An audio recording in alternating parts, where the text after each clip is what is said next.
He has held on to it for way too long. 3rd and long here. Daggy holds on to it again and will go down. Another sack for the Gophers defense. Missed it, and he assumed it was simply a fork. Watch the left side, and you're going to have another guy coming in from out of the frame, and I don't think this gets picked up. Here comes the other one. So now it's been a change. I don't think he saw that. After the long pass and the outstanding catch by Justice Powers. Inside handoff, and Jamani Jones. It's hard because he kind of overthrows his ball, but you just got to go make an effort at it.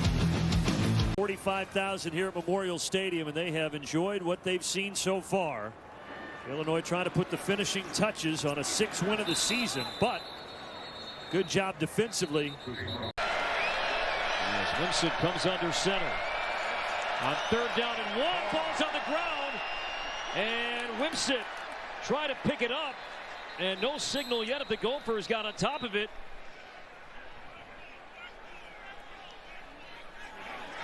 As the pile shows Minnesota ball. 1 and never had it cleanly. And the guard ran right into it. We're back. 3rd down and 5. Wimsett pressured, stepped up, hit and dropped. It's held Rutgers to under 140 yards of offense. And now Vedral wrapped up and sacked. Low snap. Here's Grant again. There's that one cut, but he does not get very far. So 3rd down and long coming up. 3rd man. 3rd down and 7. Sullivan feeling the heat. There's the pass rush you were talking about, Matt. They get home this time. You can bring him on a stunt, and that's what they're doing. So it's a 1-2. It's a 6-man.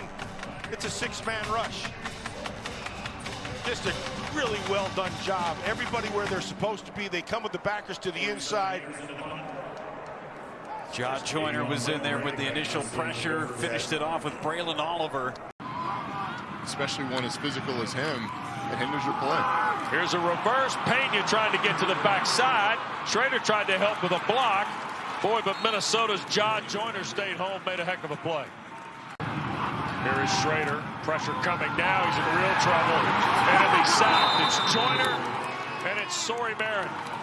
Deals with Mariano as well. Since then, he's been fantastic. You see Jah Joyner there on the edge, but it's Sori Marin who comes up the middle and clean. At the 43, Sims dancing, Sims corralled, Sims goes down. But they didn't get to the quarterback. They weren't able to finish those pass rushes, and they were hoping that Jah Joyner was going to be a guy that could do that and start to finish, and that's a big sack right there, forcing a punt. Levitt, flush, pressure, down he goes, and that ball came out.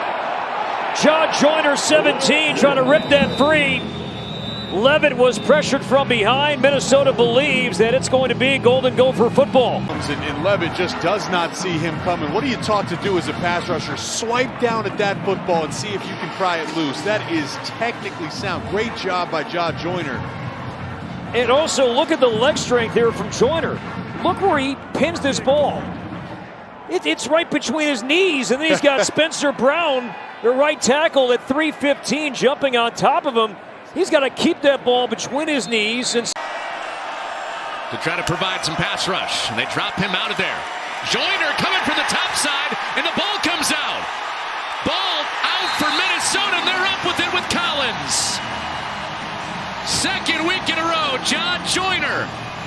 Him on one big play, and you can see him right up top here, number 17. He's just going to get past Pearl just with the strip sack. Pearl still had him, could have had a holding call there. But watch a nice strip awareness, great awareness by Joyner, knowing what he has one hand, one being held, come with the strip, and he got it. The Illini at 70% on 3rd down. There's Joyner, home again! Adams is having a rough day with Joyner. Kick, slide, 1, 2, now he got his hand, now he got to the edge. Once you get that edge, Ford pressured and sacked back at the 11-yard line.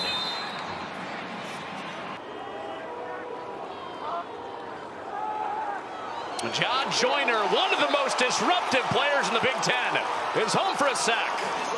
Runs like the wind. Look at 17, just really unblocked. And again, that's Dunbar, who just got called for the penalty and then just sort of whiffs there as Jah Joyner gets in the backfield immediately. Nothing for Bazelak to do. The middle guy in the trips for Connor Bazelak on 3rd and 11. Joyner coming from the top side, his second time getting home today. See it all. You know, Jones comes on the inside and just kind of jumps on the pile. A little aggressive JOP there at the end by Jones, but really it was Joyner who got it done. 3rd and 8. Here comes Joyner. Got a hand on Johnson, who breaks it down and goes down. He's going to do exactly what they talked about for their big tackle. He's going to try to chip on the outside there with Jah Joyner. Here's the problem with chipping, Jason. If you don't chip right, you actually... Watch Nesbitt up there. It's Harrell on the run, trying to dodge a tackler. He lost the ball. It's on the ground. Everybody dives for it. QB draw, try to play conservative, and look at Joyner. The experience, the 5 years, slow the game down, and he too punched that ball out. But this time, he knew that these guys needed to gel and gain some confidence. 3rd down and 6 at the 44. Orji looking for that first down. Orji in trouble and sack. Great job, Jah Joyner. But this is a moment. Miller Moss on 1st down, pressured into a throwaway. Jah Joyner was there along with Danny Strigo. Always has those guys prepared for every play with every defense they're going to face. 3rd and short. Garbers gets sacked. Jah Joyner for some sort of adjustment.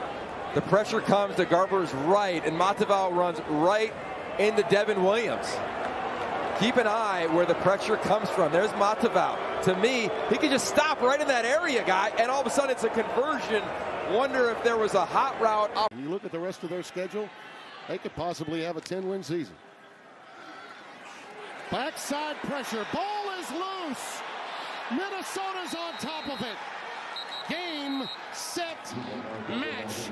And now PJ wants a timeout, get his guys composed, and kneel on one in a victory formation. And what's even better about this, Joyner's clearly being held. Yep. Right, being held, no flag call, but he still gets to the quarterback's hand. When you're a defensive end, defensive lineman, they always coach you, run the hoop, and get to the quarterback's hand. He gets there, balls out, and Strigo is there to recover, and PJ Fleck loves it.